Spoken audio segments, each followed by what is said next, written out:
Hello दोस्तों, स्वागत है आज के इस वीडियो में। दोस्तों आज के इस वीडियो में हम बात करेंगे प्रश्नावली 4F के जो बचे हुए क्वेश्चन है उसको। तो दोस्तों प्रश्नावली 4F डॉक्टर मनोहरी बुक से हम लोग प्रयास कर रहे हैं, उसको सॉल्व करने की कोशिश कर रहे हैं।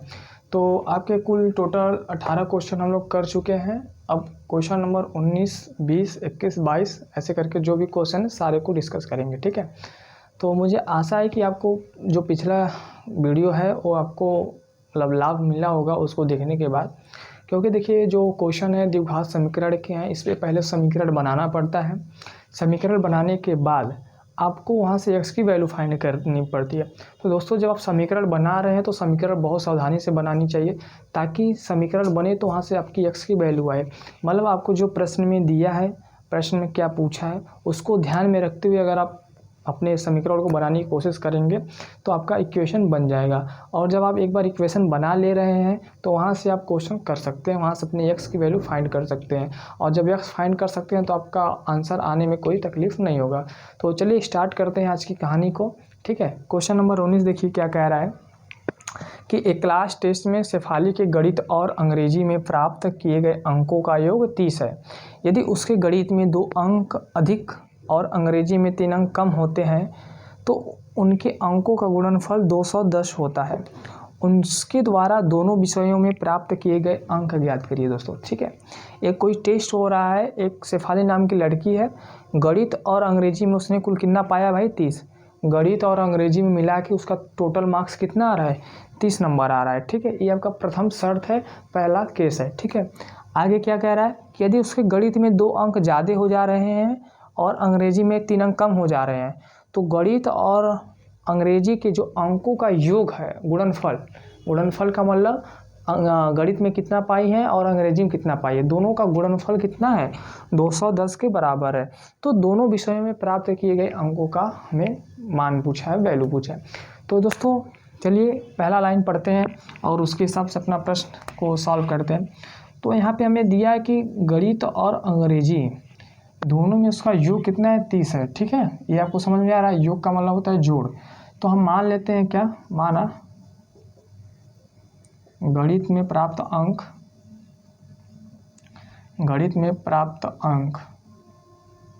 कितना मान लेते हैं भाई, x मान लेते हैं, ठीक है। आप गणित में मान लिए x है तो अंग्रेजी में कितना होगा, तो अंग्रेजी में प्राप्त अंक कितना हो जाएगा 30 माइनस x हो जाएगा।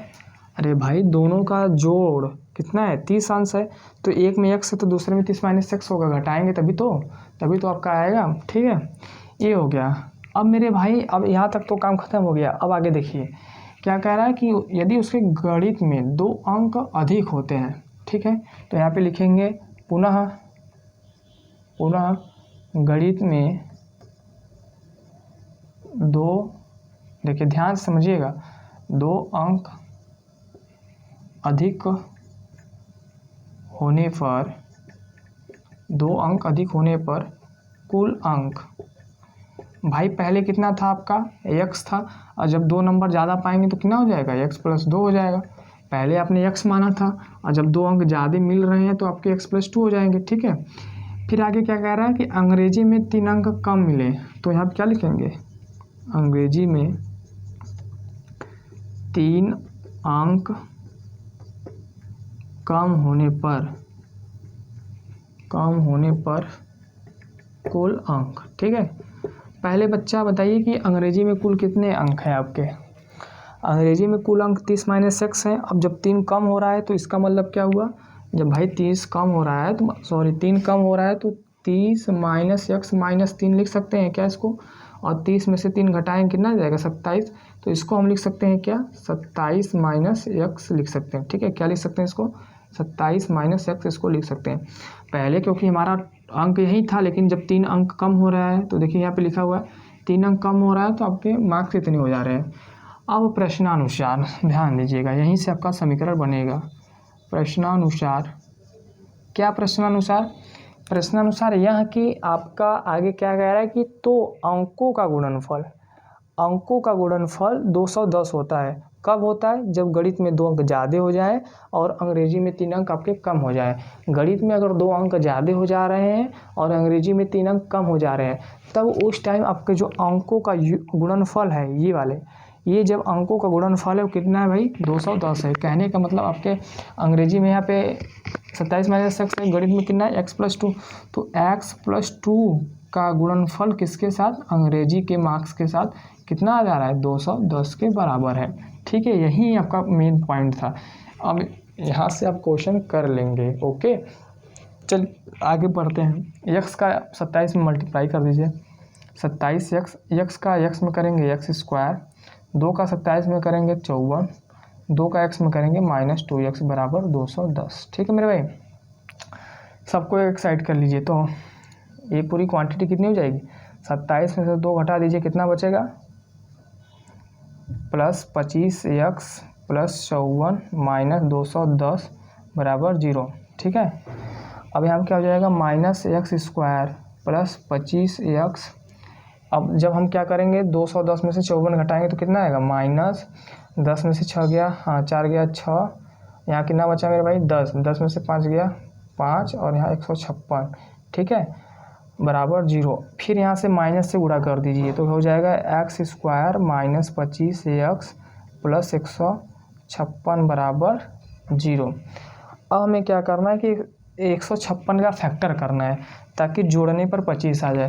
तो चलिए 156 का क्या कर दीजिए? फैक्टर कर दीजिए। तो फैक्टर करेंगे तो 2 7 14, कितना बचेगा? 1, 2 8 16, 2 3 6, 2 9 18, 3 1 3, 3 13। ठीक है मेरे भाई, ये आपने फैक्टर कर दिया है। ये क्यों किया है?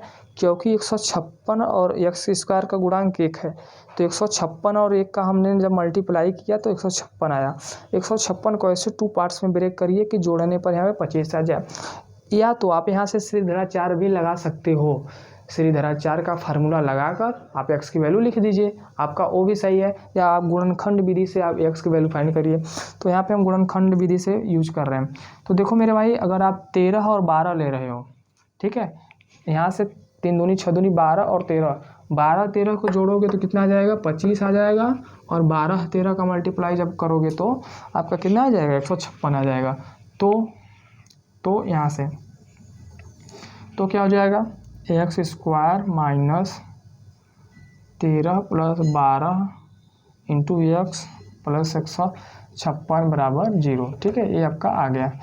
अब हमें क्या करना है भाई? x² - 13x - 12x + 156 बराबर 0। ठीक है, ये आपका हो गया। अब हमें क्या करना है?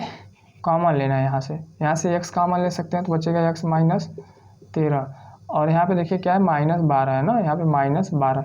यहाँ से जब -12 कॉमन लेंगे तो x माइनस आपके 13 बचेगा = 0। देखो भाई, 2 डब्बा सेम है, मतलब ब्रैकेट का सेम है तो कॉमन हो जाएगा। तो x - 13, यहाँ क्या बचेगा? x, यहाँ क्या बचेगा? -12 बराबर 0। यहाँ से x की वैल्यू एक बार 13 आ जाएगी, एक बार x की वैल्यू क्या आ जाएगी? 12। ठीक है, आप यहाँ से सॉल्व करिएगा। दोस्तों, आपके x की वैल्यू 2 ठो आई है और दोनों पॉजिटिव है। कहने का मतलब जब आपका x 13 है और एक x 12 है, कहने का मतलब आप गणित में 13 पा सकते हैं और 12 पा सकते हैं, एक केस है। तो जब गणित में 13 हो, जब x बराबर 13, तो अंग्रेजी में प्राप्त अंक कितना हो जाएगा आपका? भाई जब आप यहाँ पे 13 ले रहे हो एक बार x को, तो अंग्रेजी में कितना हो जाएगा? 30 - 13, 30 - 13 कितना हो जाएगा? 17 हो जाएगा। ठीक है, और जब गणित में x बराबर 12, तो अंग्रेजी में प्राप्त अंक, ठीक है, प्राप्त अंक कितना हो जाएगा? 30 - 12 हो जाएगा, तो कितना आ जाएगा? 18 आ जाएगा। तो मेरे भाई, जब आपका गणित में 13 नंबर है तो आपके अंग्रेजी में 17 नंबर है, और जब आप गणित में 12 नंबर पा रहे हैं तो अंग्रेजी में कितना नंबर पा रहे हैं? 18 नंबर। ठीक है, तो ये आपके इस प्रश्न का पूरा सॉल्यूशन है, ये आपके एनसीईआरटी में भी है मेरे भाई। तो इसको आप वीडियो को पॉज करके आप इसको नोट कर लीजिए, और कहीं समस्या आ रही हो तो मुझे बताइए, ठीक है। क्वेश्चन समझ गए हैं, सॉल्यूशन भी समझ गए, तो आप इसको नोट कर लीजिए। अब हम क्वेश्चन नंबर 20 डिस्कस करने वाले, ठीक है, ओके। तो क्वेश्चन नंबर देखिए 20वां का पहला, आपके प्रश्नावली 4F में जो क्वेश्चन नंबर 20 है उसमें 2 क्वेश्चन दिए गए हैं, ठीक है, फर्स्ट और सेकंड करके। तो आपका जो 20 का जो पहला क्वेश्चन है क्या है कि एक समकोण त्रिभुज की ऊंचाई इसके आधार से 7 सेंटीमीटर कम है, ठीक है। आपका जो एक समकोण त्रिभुज दिया है उसकी जो ऊंचाई है आधार से 7 सेंटीमीटर कम है। फिर आगे क्या कह रहा है, यदि कर्ण 13 सेंटीमीटर का हो तो अन्य 2 भुजाएं ज्ञात करिए। तो ध्यान दीजिएगा, ठीक है, ये आपका एक समकोण त्रिभुज है, ठीक है। ये मान लीजिए आपका क्या है, एक समकोण त्रिभुज है, ये आपका ए है, बी है, ये सी है, ठीक है। और समकोण त्रिभुज में ये क्या है आपका, एक 90 अंश का कोण है, 90 डिग्री है, ठीक है। आपको क्वेश्चन में क्या है, क्वेश्चन में आपको कर्ण कितना दिया है मेरे भाई, 13 सेंटीमीटर दे दिया है। कितना दे दिया है, 13 सेंटीमीटर, और कुछ नहीं दिया है। और आप समझिए, कह रहा है कि जो त्रिभुज है उसकी जो ऊंचाई है, ऊंचाई का मतलब ये, ठीक है, परपेंडिकुलर बेस हाइपोटेनियस, जो इसका परपेंडिकुलर है वो इसके आधार से 7 कम है, आधार से 7 कम है, ठीक है। तो अगर हम मान लेते हैं कि जो हमारा बेस जो है आधार कितना है, x सेंटीमीटर है, तो इसका जो ऊंचाई हो जाएगा कितना हो जाएगा, x-7 हो जाएगा, x-7 सेंटीमीटर। क्यों, क्योंकि जो आधार है ये वाला, यहाँ देखो क्या लिखा हुआ है, एक समकोण त्रिभुज की ऊंचाई, जो ऊंचाई है आधार से 7 कम है। तो हमने मान लिया कि ये आधार x है तो ऊंचाई कितना हो जाएगी, 7 कम, मतलब x-7 घटाएंगे तभी तो कम होगा। तो ये आपको इन्फॉर्मेशन हमें क्वेश्चन में गिवन है मेरे भाई, ठीक है। अब एक समकोण त्रिभुज की बात कर रहा है, तो समकोण त्रिभुज में आप सभी लोग जानते हैं कि एक कोण 90 अंश होता है और सामने वाली भुजा कर्ण होती है, और बेस आपका ये परपेंडिकुलर है। तो भैया समकोण त्रिभुज में एक चीज़ और आप जान जाइए कि एक पाइथागोरस प्रमेय होता है, थ्योरम होता है, ठीक है। पाइथागोरस प्रमेय जिसको हम लोग बोलते हैं, पाइथागोरस प्रमेय क्या होता है, तो दोस्तों पाइथागोरस प्रमेय का सिद्धांत, स्टेटमेंट, कथन क्या है। पाइथागोरस साहब ने बताए थे कि जो इसका क्या है, कर्ण पे बनी वर्ग, ठीक है, कर्ण पे बना वर्ग शेष 2 भुजाओं पर बनी वर्गों का योग के बराबर होता है। नहीं समझ में आया, कर्ण पर बने वर्ग शेष 2 भुजाओं पर बने वर्गों का योगफल का जो वैल्यू होता है वो बराबर होता है। कहने का तात्पर्य यह है, पाइथागोरस प्रमेय ने क्या बताए थे, लिखिए यहाँ पे हल में, समझिए अभी स्टेटमेंट क्लियर हो जाएगा। क्या, त्रिभुज ए बी सी में, ठीक है, पाइथागोरस थ्योरम से, पाइथागोरस प्रमेय से, क्या है पाइथागोरस प्रमेय भैया, उन्होंने बताया था कि कर्ण का स्क्वायर बराबर आधार का स्क्वायर प्लस लंब का स्क्वायर, जिसको हम लोग ऊंचाई भी बोलते हैं। उन्होंने बताया कि जो कर्ण पर बना वर्ग शेष 2 भुजाओं पर बने वर्गों का योग बराबर होता है। ये पाइथागोरस अपने सिद्धांत में बता चुके हैं। तो दोस्तों इन्हीं सिद्धांत का यूज करके हम अपने क्वाड्रेटिक इक्वेशन को बनाएंगे और वहाँ से अपने x की वैल्यू को पता करेंगे, फाइंड करेंगे। आई होप आपको ये कॉन्सेप्ट समझ में आ गया कि हमें इसमें करना क्या है, ठीक है। तो ध्यान दीजिएगा और वीडियो में बने रहिएगा, ठीक है। चलिए, तो यहाँ पे कर्ण क्या है मेरे भाई, AC है, तो क्या हो जाएगा, AC का स्क्वायर बराबर, यहाँ पे क्या है, आधार क्या है आपका BC है, तो यहाँ पे हो जाएगा BC का स्क्वायर, लंब कितना है भाई AB, तो AB का स्क्वायर हो जाएगा, ठीक है। ये आपका पूरा हमने लिख दिया। दोस्तों AC देखो, AC कितना दिया है, 13 सेंटीमीटर दिया है, तो यहाँ पे 13 का क्या हो जाएगा, स्क्वायर हो जाएगा। BC कितना दिया है आपको, x दिया है, तो x का स्क्वायर प्लस AB मतलब x-7 का स्क्वायर, ठीक है। ये आपने यहाँ से कर दिया। अब बताओ 13 का स्क्वायर करोगे 169 आ जाएगा, x का स्क्वायर करोगे x स्क्वायर, अब इसका a माइनस बी का होल स्क्वायर, तो क्या होता है a माइनस बी का whole square, a square plus b square minus 2ab, तो यहाँ से x स्क्वायर प्लस 49 माइनस 7 दूनी 14x होता है, ठीक है मेरे भाई। अब बताओ x मिलके कितना हो जाएगा, 2x हो जाएगा, 2x स्क्वायर और माइनस 14x प्लस 49, ठीक है, ये आपका बन गया। अब 169 को इस साइड शिफ्ट कर दो तो इधर प्लस उस साइड जाएगा माइनस। तो कहने का तात्पर्य यह हुआ कि 2x² minus 14x plus 49 minus 169 बराबर 0। क्या हम इसको ऐसे लिख सकते हैं? बताइए, क्या इस लाइन को ऐसे लिख सकते हैं हम लोग इस स्टेप को? जी लिख सकते हो। नहीं समझ में आ रहा तो पेन चलाओगे तो समझ जाओगे आप लोग, ठीक है। चलिए अब हम क्या करेंगे, 169 में से 49 को माइनस करेंगे तो यहाँ बचेगा 2x² माइनस 14x, 9 से 9 गया 0, 6 से 4 गया 2 और 1 बराबर 0। 2 से भाग दे दो तो x² माइनस 7x 6 60 बराबर 0। ये आपका समीकरण बन के तैयार हो गया, ठीक है मेरे भाई। अब 60 का क्या कर दो, गुणनखंड कर दो। क्या कर दो, गुणनखंड। तो हम क्या करेंगे, ध्यान दीजिएगा, समझिएगा। अब यहाँ से हम इसको लिख सकते हैं x² माइनस, क्या लिख सकते हो बताओ, 12 माइनस 5 इंटू x माइनस 60 बराबर 0, ठीक है। यहीं लिख सकते हैं कि नहीं? अब गुणनखंड तो आना चाहिए। देखिए गुणनखंड नहीं आ रहा तो बड़ी समस्या है, ठीक है। इसलिए गुणनखंड पिछले वीडियो में बता चुके हैं, चैप्टर नंबर 3 में भी आप लोगों को गुणनखंड सिखा चुके हैं। या गुणनखंड जिनको नहीं आ रहा तो सीखें, या यहाँ इस प्रश्न में आप सिद्धाचार्य का यूज कर सकते हैं, ठीक है। तो मैं आपको गुणनखंड विधि से यहाँ पे अपने x की वैल्यू को पता करने का मेथड सिखा रहा हूँ, ठीक। तो 7x को हमने ऐसा लिख दिया मेरे भाई। अब इसको एक्सपेंड कर दो तो x² minus 12x plus 5x minus 60 बराबर 0।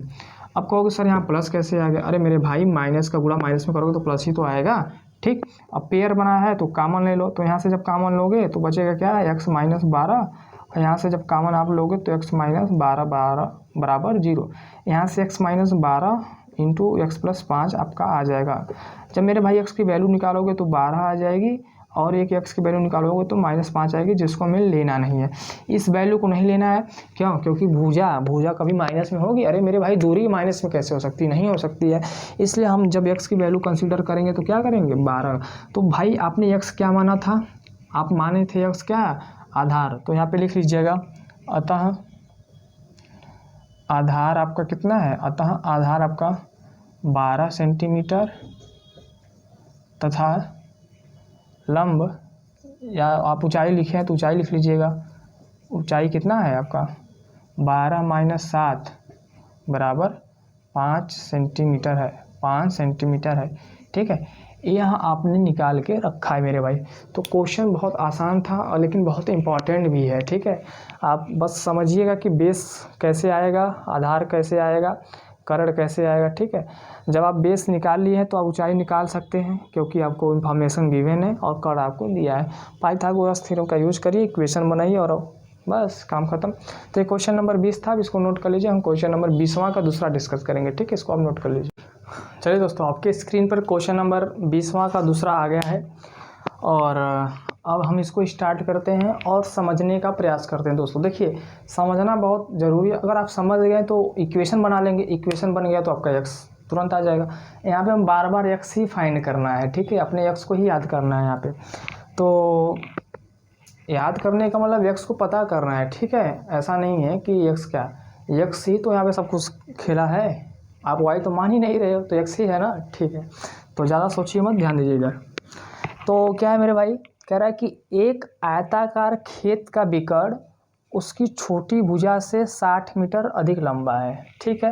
ओके, एक आयताकार आपका कोई विकर्ण है, खेत है, उसका विकर्ण जो है छोटी भुजा, छोटी। अच्छा एक चीज़ और बताइए, समझिएगा अभी क्वेश्चन कैसे होगा। ये आपका क्या है मेरे भाई, आयत है, ठीक है।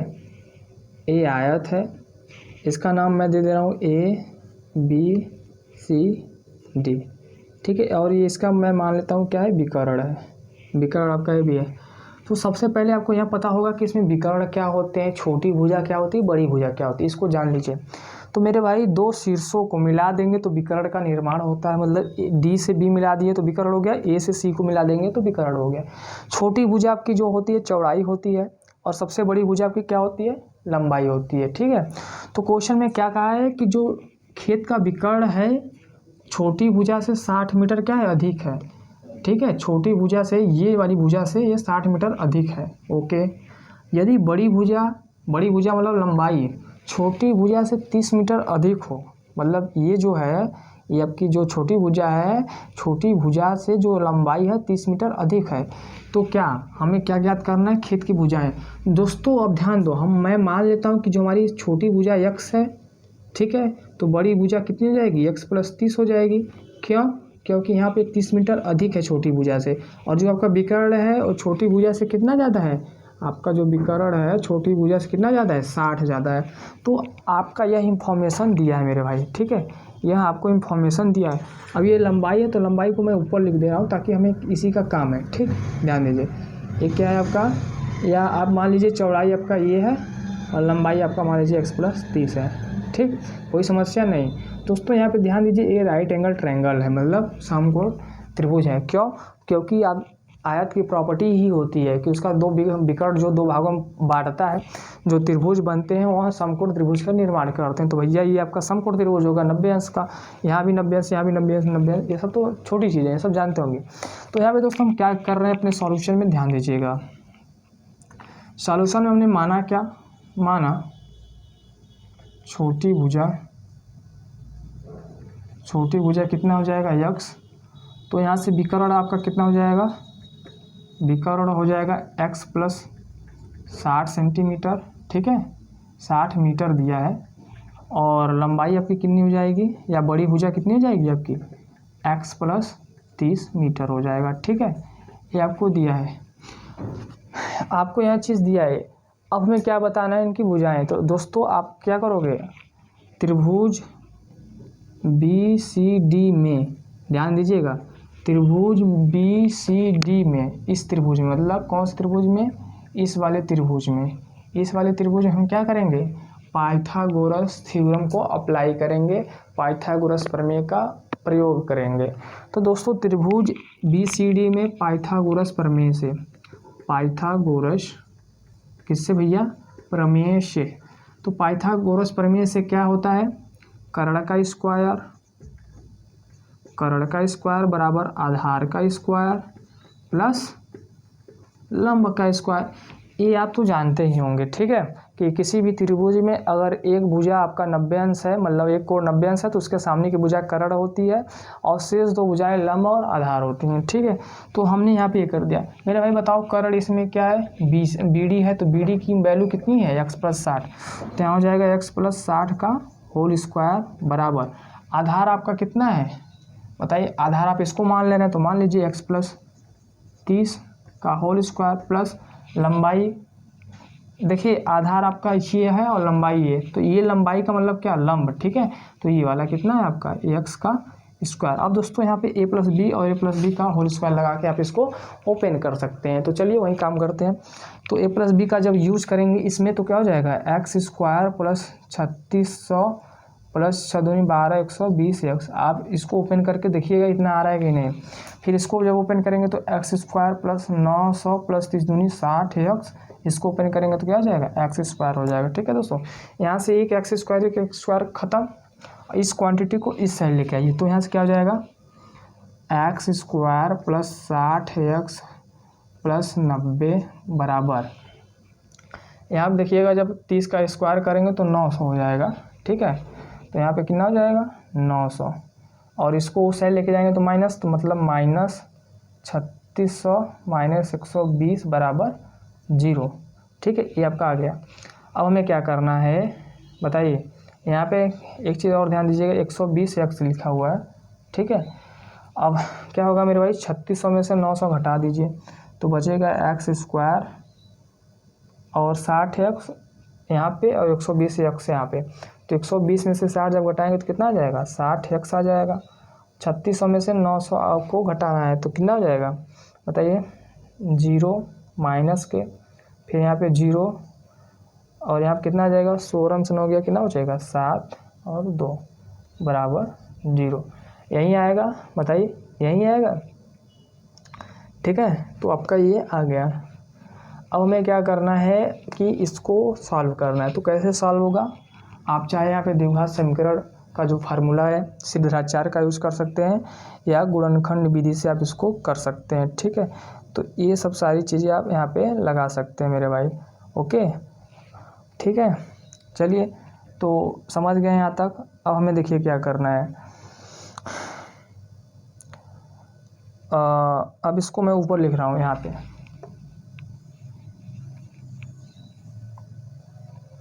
ठीक।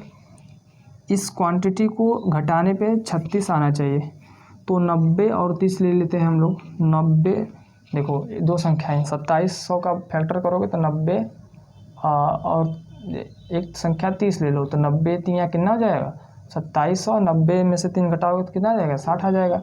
तो कहने का मतलब यह है कि हम इसको लिख सकते हैं एक्स स्क्वायर माइनस 90 है minus x, sorry 90 minus 30, 90 minus 30 into x minus 2700 बराबर 0।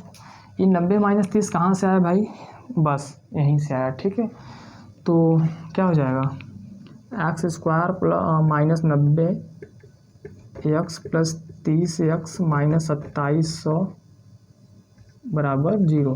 भाई फैक्टर बना दो, यहाँ से गुणनखंड करना है, तो एक्स की जो वैल्यू यहाँ से आएगी, एक्स कॉमन लोगे तो 90 आ जाएगी, प्लस यहाँ से 30 कॉमन ले लोगे तो एक्स माइनस कितना आ जाएगा बताओ 90 आ जाएगा बराबर 0। यहाँ से एक्स माइनस 90 और एक्स प्लस 30।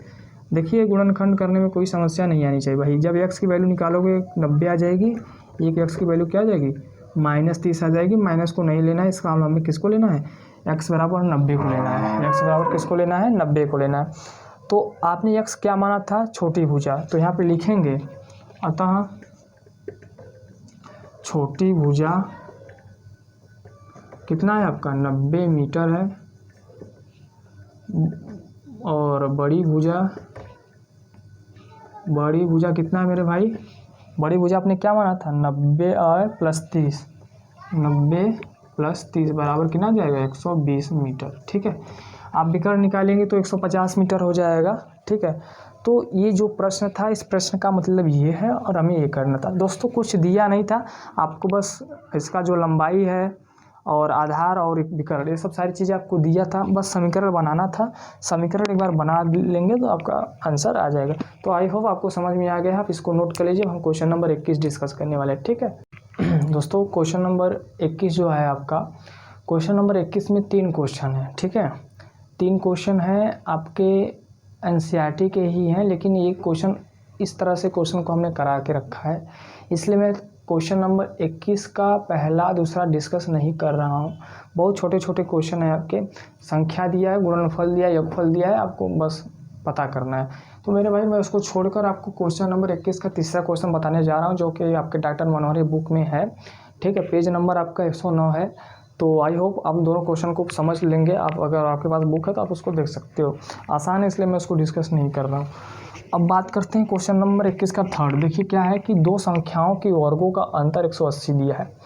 दो संख्या है, उसका जो वर्ग है और वर्गों का अंतर कितना 180 है। छोटी संख्या का वर्ग बड़ी संख्या का 8 गुना है। संख्या ज्ञात कीजिए।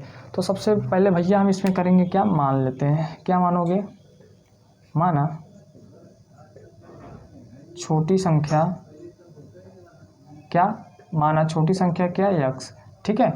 अब क्या कह रहा है कि छोटी संख्या का वर्ग बड़ी संख्या का 8 गुना है। मतलब कहने का मतलब छोटी संख्या का वर्ग बड़ी संख्या का 8 गुना है। कितना है, बड़ी संख्या का 8 गुना है। तो मैं यह छोटी संख्या का वर्ग बड़ी संख्या का 8 गुना, यहाँ से निकल गया। अब मेरे भाई यहाँ से बड़ी संख्या आपका कितना जाएगा, यहाँ से बड़ी संख्या आपका कितना जाएगा बताइए। बड़ी संख्या आ जाएगा एक्स स्क्वायर बटा के 8, यही तो आएगा। जब 8 यहाँ गुणा है तो नीचे भेजेंगे तो ये आ जाएगा। अब क्या कह रहा है कि दो संख्याओं के वर्गों का अंतर, तो यहाँ पे क्या लिखेंगे प्रश्नानुसार। क्या मेरे भाई, प्रश्नानुसार। प्रश्नानुसार क्या हो जाएगा, बड़ी संख्या का वर्ग। समझिएगा मैं क्या बताने की कोशिश कर रहा हूँ, बड़ी संख्या का वर्ग माइनस छोटी संख्या का वर्ग। ये ऐसा क्यों भाई, क्योंकि बड़ी संख्या का वर्ग ज़्यादा ही होगा ना, इसलिए हम इसमें से डिफरेंस कितना आ रहा है इसका 180 आंसर आ रहा है। हमने ये ऐसा कर दिया। अब बड़ी संख्या आपका क्या आ गया एक्स स्क्वायर बटा 8, छोटी संख्या का वर्ग कितना है भाई एक्स स्क्वायर हो जाएगा, दोनों का डिफरेंस 180 है। 8 का गुणा यहाँ पे कर दीजिए तो 8 माइनस 8 एक्स स्क्वायर, और आपका यहाँ पे बचेगा 8 बराबर 180 हो जाएगा। यहाँ से समीकरण बनेगा x square minus 8 x square, देखिए 8x² में से x² घटाएंगे तो कितना बचेगा, -7x² बचेगा, बराबर 8 का गुणा जब यहाँ करेंगे 8 शून्य शून्य, 8 बट्ठे 64, ठीक है, कैरी लगा 6, 8 कम 8 6 14, ठीक, ये आ गया। अब मेरे भाई यहाँ से एक चीज़ ध्यान रखिएगा, यहाँ से x की वैल्यू निकालना है हमें, क्या निकालना है, x की वैल्यू। तो जब आप x की वैल्यू निकालने जाओगे तो यहाँ पे x कितना आ जाएगा बताइए, x आपका क्या आ जाएगा, -1400 ये बटा के 7, इसको काट दीजिए तो x स्क्वायर 7 दूनी 14 और कितना हो जाएगा यहाँ पे सही आया है ना भाई। 8 का जब गुणा करेंगे 8 शून्य शून्य, 8 बट्ठा 64, 8 कम 8 6 14 हो जाएगा, ठीक है, कोई समस्या नहीं। तो ये हो जाएगा, 7 से काटेंगे 7 दूनी 14, फिर एक कटेगा, कटेगा नहीं कटेगा, कैसे कटेगा ये, तो इसमें कुछ गड़बड़ है। तो गड़बड़ क्या है, आप जरा इसको देखिए, बड़ी संख्या, ओ माय गॉड, आप बड़ी संख्या का वर्ग कर रहे हैं तो एक चीज़ यहाँ ध्यान दीजिएगा कि पूरे का वर्ग होगा ना यहाँ पे, ये आपका यहीं से गलत है, ध्यान दीजिएगा, ठीक है, सॉरी दोस्तों, गलत क्या है आपका यहाँ से, जब आप बड़ी संख्या का वर्ग कर रहे हैं तो कितना है, x बटा के 8 का होल स्क्वायर हो जाएगा, तो यहाँ से क्या हो जाएगा, x² बटा के 64 माइनस x² 80, ठीक है, तो यहाँ से x² माइनस 64 x² इंटू 180 और यहाँ से क्या हो जाएगा 64, तो मेरे भाई x² माइनस 64 x² बराबर 180 इंटू 64, ठीक है।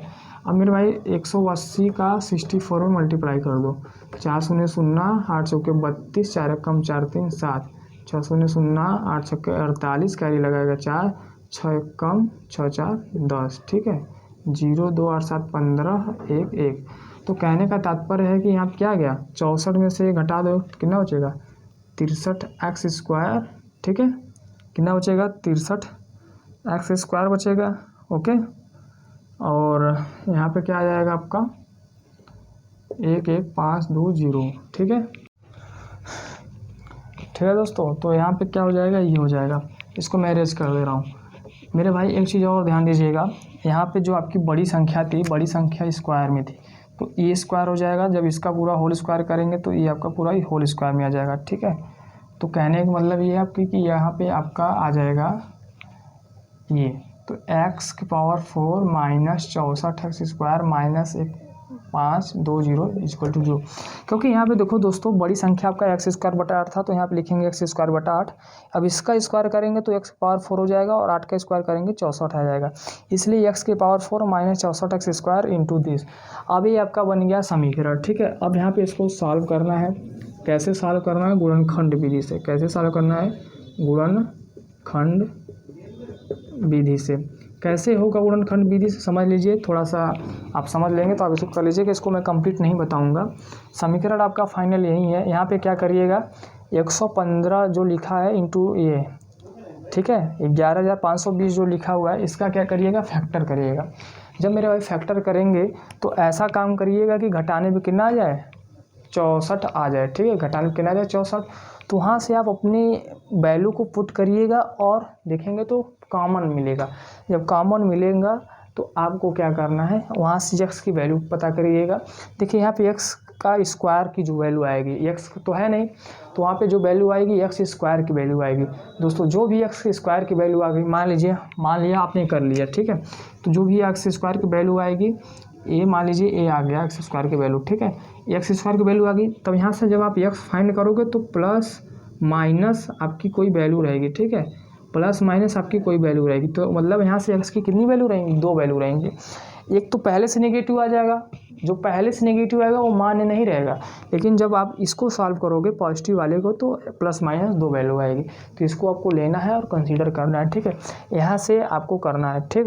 और नहीं भी समझ में आ रहा तो ये जो लिखा है इसका पूरा गुणनखंड करिएगा, या गुणन जब खंड करेंगे तो आपको ये मिल जाएगा मेरे भाई। इतना आपको सॉल्यूशन बता दिए हैं, पूरा इक्वेशन बन गया, आप इसको सॉल्व कर लीजिएगा, ठीक है। कहीं समस्या आ रही है तो आप मुझे कमेंट में ज़रूर बताइएगा, तो फिर इसका मैं पूरा सॉल्यूशन बता दूंगा। करना क्या है, बस इसका 11520 का फैक्टर कर देना है। ऐसे अपना काटी पीटा करिएगा, उसको कर लीजिएगा, ठीक है। बाकी आगे क्वेश्चन में डिस्कस कर रहा हूँ, ठीक है, इसको नोट कर लीजिए। तो क्वेश्चन नंबर 22 पे आ गए हैं, जो कि बड़ा इम्पोर्टेंट है और बड़ा लेंदी भी है, ठीक है। इसको समझ गए तो आप कर ले जाएंगे। चलिए स्टार्ट करते हैं, ज़्यादा टाइम ना आपका वेस्ट करते हुए। क्वेश्चन कह रहा है कि एक कुटीर उद्योग एक दिन में कुछ बर्तनों का निर्माण करता है, ठीक है। एक विशेष दिन यह देखा गया कि प्रत्येक नग की निर्माण लागत उस दिन के निर्माण किए गए बर्तनों की संख्या के 2 गुने से 3 अधिक थी। सारा खेल यही है, ठीक है। आगे क्या कह रहा है, यदि उस दिन की कुल निर्माण लागत 90 रुपये थी तो निर्मित किए गए बर्तनों की संख्या तथा नग की लागत ज्ञात करिए। मेरे भाई, एक कोई उद्योग है, कुटीर उद्योग जिसे आप लोग बोलते हो, वहाँ पे क्या है कि बर्तन बनाया जा रहा है, ठीक है। तो बर्तन बनाया गया तो एक विशेष दिन यह हुआ ना कि जो बर्तन बना है वो बर्तनों की संख्या, यहाँ पे देखिए, जो लागत है बर्तनों की संख्या के 2 गुने से 3 अधिक थी। कहने का तात्पर्य यह है कि ध्यान दीजिए बोर्ड पे, पहले समझो। क्या मान लेते हैं, माना बर्तनों की संख्या, बर्तनों की संख्या, ठीक है, बर्तनों की संख्या मान लीजिए 1 है, ठीक है। आपने माना बर्तनों की संख्या 1, तो भाई एक बर्तन की लागत निकाल लो। चलो, एक बर्तन की लागत, ठीक है।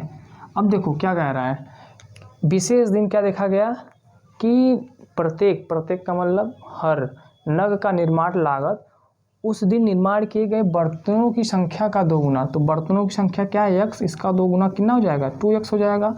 से 3 ज़्यादा है मतलब +3 है, ठीक है। ये समझ में आया कि नहीं, मैंने कैसे लिखा भाई। एक बर्तन की लागत जो है वो बर्तनों की संख्या से 2 गुने से 3 अधिक थी, तो ये हमने कर दिया, ठीक।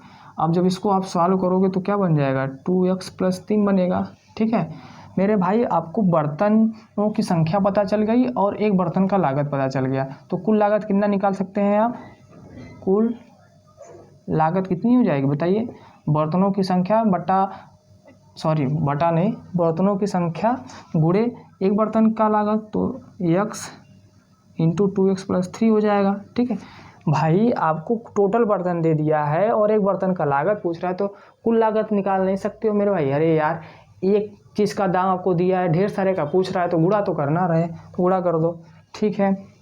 प्रश्नानुसार आपको कितना लागत दिया है, प्रश्नानुसार आपको लागत दे दिया है 90 रुपये भैया, यही आपको दिया है। हमारा तो यह लागत था, लेकिन प्रश्न के अनुसार क्या लागत था, ये। गुणा कर दो, 2x² + 3x = 90 हो जाएगा, ठीक है। 90 कोई साइड लेके आओ, 2x² + 3x - 90 = 0। क्या करना है, यहाँ से x की वैल्यू निकालना है, तो कैसे निकलेगा बताइए। 90 दूनी 180 हो जाएगा। x² का गुणा कितना है, 2 है, और 90 ये है, तो 90 दूनी कितना हो जाएगा, 180। 180 का खंड करिए कि माइनस करने पे 3 आ जाए, ठीक है। चलो, 2 9 18, 2 से काटो, 2 चौके 8, 2 पाँचे 10, 3 15, 3 45, 3 पाँचे 5, 5 एकम 5। हमें यहाँ पे घटा कर कितना लाना है, 3 लाना है, तो 3 दूनी 6, 6 दूनी 12 और 5 3 15। कहने का मतलब है इसके जगह पे हम क्या लिख सकते हैं, 2x² + 15 - 12 × x - 90 = 0। यहाँ से क्या हो जाएगा, 2x² + 15x - 12x - 90 = 0। दोस्तों यहाँ से क्या कॉमन ले सकते हैं, यहाँ से कॉमन लेंगे अपना x, तो बचेगा क्या, 2x + 15, यहाँ से माइनस क्या कॉमन ले सकते हैं, -6 कॉमन लेंगे तो बचेगा 2x + 15 = 0, ठीक है। आप कॉमन लेके देख लीजिएगा, तो यहाँ पे क्या जाएगा, 2x + 15 × x - 6 = 0। दोस्तों यहाँ से जब आप x की वैल्यू निकालोगे तो x की वैल्यू आएगी -15/2 और यहाँ से x की वैल्यू आ जाएगी 6। तो आपको यही वाला वैल्यू लेना है, ये तो रिजेक्ट हो जाएगा, ठीक है, क्योंकि नेगेटिव आ गया। पैसा कभी ऋणात्मक होता है क्या, कभी आप -5 रुपये कमाए हैं, कभी -10 रुपये किसी को कमाते हुए सुने। अरे जब भी कमाएगा 1 रुपये कमाएगा, 2 रुपये कमाएगा, उससे ज़्यादा कमाएगा या नहीं कमाएगा, लेकिन माइनस थोड़ी ना होता है। या बर्तन बनाएगा तो बनाएगा या नहीं बनाएगा, ये होता है कि क्या -2 बर्तन बना दिया, कभी आप सुने नहीं ना। तो इसलिए आपने x क्या माना था, बर्तनों की संख्या, तो बर्तनों की संख्या 6 आ गई। तो कुल अब यहाँ से निकालेंगे, अतः बर्तनों की संख्या कितनी है, 6 है। और कुल लागत कितनी हो जाएगी भैया, कुल लागत आपने एक बर्तन की लागत कितनी मानी थी, ये 2x3, तो कुल लागत हो जाएगा 2 × 6 + 3 = 15 रुपये। ठीक है, 6 बर्तनों की लागत कितनी हो जाएगी, 15। तो क्वेश्चन नंबर 22 का पूरा सॉल्यूशन है, आप इसको नोट कर लीजिए, जहाँ नहीं समझ में आ रहा है उसको आप समझ। टेक केयर भाई, ओके। इसको दोस्तों क्वेश्चन नंबर 23 जो है आपके NCERT एग्जाम्पलर का है। ठीक है, ये क्वेश्चन इम्पॉर्टेंट भी है और समझिए। कह रहा है कि एक रेलगाड़ी 360 किलोमीटर की दूरी को एक समान चाल के साथ तय करती है। यदि रेलगाड़ी यह दूरी 5 किमी अधिक चाल से तय करती है तो 48 मिनट कम लगते हैं। हमें रेलगाड़ी की प्रारंभिक चाल बताना है, इनिशियल स्पीड बतानी है। मेरे भाई सबसे पहले हमें यहाँ पे क्या पूछा है, चाल पूछा है, तो हम मान लेते हैं। देखिए माना चाल कितना, चाल मान लीजिए आपका कितना है, x किमी प्रति घंटा। ठीक है, और जब चाल बढ़ जा रही है, चाल 5 किमी प्रति घंटा अधिक होने पर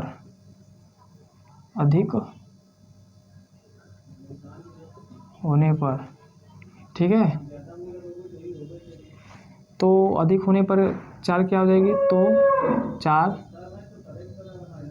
कितने हो जाएगी, x + 5 किमी प्रति घंटा। अरे भाई आपने पहले माना x और 5 बढ़ा दोगे तो x + 5 हो जाएगा। कुल दूरी कितना दिया है आपको, देखिए कुल दूरी कितना दिया है, कुल दूरी आपको कितना दिया है, 360 किलोमीटर दिया है। बात बताइए आपको चाल दे दिया, दूरी दे दिया, समय निकाल लेंगे तो यहाँ से समय कितना हो जाएगा। समय का फार्मूला क्या होता है, दूरी बटा के चाल हो जाएगा। तो यहाँ से समय कितना हो जाएगा आपका, समय = हो जाएगा दूरी 360 बटा के चाल कितना आपने है, x माना है। दोस्तों ये जो आपका टाइम निकाला है, t1 टाइम निकाला है, मतलब पहले वाला जो चाल था उसके समय। अब दोस्तों जब आपका चाल x + 5 है तब समय, जब चाल x + 5 है तब x + 5 है तो समय कितना हो जाएगा भाई, t2 कितना हो जाएगा बताओ, दूरी कितना है 360, चाल कितना है आपका, x + 5 हो जाएगा। ठीक है, x + 5 हो जाएगा। मेरे भाई अब ध्यान दो, अब हमें क्या कह रहा है कि जब चाल 5 किलोमीटर प्रति घंटा बढ़ जा रही है तो उसको यात्रा में 48 मिनट कम लगते हैं। वो जो सफ़र तय कर रहा है वहाँ पे आपको क्या 48 मिनट कम लगते हैं। दोस्तों 48 मिनट क्या होता है, ध्यान दीजिएगा। 48 मिनट क्या होता है भाई, 60 मिनट में, यहाँ ध्यान दीजिएगा, 1 घंटा में क्या होता है, समझ लीजिए पहले यहाँ पे 1 घंटा में क्या लगते हैं, 60 मिनट लगते हैं। ठीक है, 1 घंटा में क्या लगते हैं, 60 मिनट होते हैं। तो इसको क्या करना है कि हमें 1 मिनट में निकालना है। तो 1 मिनट में कितने घंटे हो जाएंगे, 60 घंटे हो जाएंगे 1 मिनट में। ठीक है, तो भाई 48 मिनट में कितने घंटे होंगे, तो 48 बटा के 60 हो जाएंगे, आपके मिनट हो जाएंगे। आपके 48 मिनट में इतने घंटे, इसको काट दो तो 12 चौके 48, 12 पंजे 60, मतलब 48 जो मिनट है आपका 4/5 आवर्स के बराबर है। तो मेरे भाई देखो समझो, यहाँ पे समय कब ज़्यादा लगेगा, जब चाल उसकी कम रहेगी। आप जब धीरे धीरे जा रहे हो, स्पीड आपकी कम है, तब तो समय ज़्यादा लगेगा। जैसे आपकी स्पीड x + 5 हो जाएगी, समय कम लगेगा ना। तो यहाँ पे क्या हो जाएगा, प्रश्नानुसार क्या हो जाएगा, प्रश्नानुसार क्या, t1 क्या आपका पहले वाला समय है, -t2 कितना है आपका ये, और टोटल समय आपका कितना है 4/5 आया। ये हमने क्या लिखा है, ये हमने लिखा है t1 का मतलब ये जब आपकी चाल कम है तब का समय भाई, तब का समय। और t2 क्या है, जब आपकी चाल बढ़ गई। तो t1 कितना है 360 बटा के x, और t2 कितना है 360 बटा के x + 5 बराबर 4/5। मेरे भाई यही आपका समीकरण है। ठीक है, अब इसको जब आप सॉल्व करेंगे तो आपका आंसर आ जाएगा। अब इसको मैं बता नहीं रहा हूँ, क्यों? क्योंकि कुछ आप भी तो करिए। इतने सारे प्रश्न कराने के बाद अगर आप इसको नहीं कर रहे हैं तो ठीक है, इसलिए मेरी ये आपसे रिक्वेस्ट है कि इसको आप करिए। कैसे करना है? x+5 का गुणा 360 में कर दीजिएगा, x का गुणा 360 में कर दीजिएगा और x का गुणा 300 x+5 में कर दीजिएगा। कहने का मतलब यह है कि 360 गुणे x+5 माइनस x गुणे 360 बटा के x इंटू x+5 बराबर 4/5। ठीक है, अब क्या करना है, जब आप इसको गुणा करेंगे तो 5 का क्रॉस मल्टीप्लाई कर दीजिएगा, 5 के इधर और इसका इधर। ठीक है, तब वहाँ से आपके द्विघात समीकरण बनेंगे, क्वाड्रेटिक इक्वेशन बनेगा। वहाँ से आप क्या करिएगा, अपने x को फाइंड करिएगा। मेरे भाई जो ये आपका x आएगा वहाँ आपकी चाल हो जाएगी और जो चाल आएगी वहीं आपकी इनिशियल चाल हो जाएगी। ठीक है, तो ये क्वेश्चन नंबर 22 है आपके प्रश्नावली 4F का, सॉरी क्वेश्चन नंबर 23 है। द्विघात समीकरण चैप्टर हमारा चल रहा है और लगभग यह ख़त्म होने वाला है। ठीक है दोस्तों, तो क्वेश्चन नंबर 24 और है, इसमें 24 क्वेश्चन मैं बता नहीं रहा हूँ, आपको समझ लीजिएगा। क्या कह रहा है, यदि जेबा अपनी वास्तविक आयु से 5 वर्ष छोटी होती तो उसकी आयु का जो वर्ग है उसकी वास्तविक आयु के 5 गुने से 11 अधिक होता, उसकी वर्तमान आयु ज्ञात करिए। तो मेरे भाई आयु संबंधी आपको प्रश्न मैंने करा रखा है पिछले चैप्टर में। ठीक है, तो उस चैप्टर के बेसिस पे अगर आप मेरा वीडियो देख रहे हैं तो आपको समझ में आ रहा होगा शुरू से। ठीक है, तो मेरा रिक्वेस्ट भी है कि आप वीडियो देख रहे हैं तो पूरा देखिए। ठीक है, ताकि कुछ सीखें, और छोड़ देखेंगे तो कहाँ से आएगा। ठीक है, तो क्वेश्चन नंबर 24 आयु संबंधित है, उसको आप कर लेंगे, मुझे आशा है कि आप कर लेंगे। और इस क्वेश्चन में कुछ नहीं था, बस ये सारी चीज़ें थी। यहाँ से आप इसको आगे प्रोसीड करेंगे तो आपका आंसर आ जाएगा। तो चलिए भाई, अब मिलेंगे हम आपको प्रश्नावली 4G में क्वेश्चनों के साथ। ठीक है, तब तक के लिए पढ़ते रहिए। Thank you so much.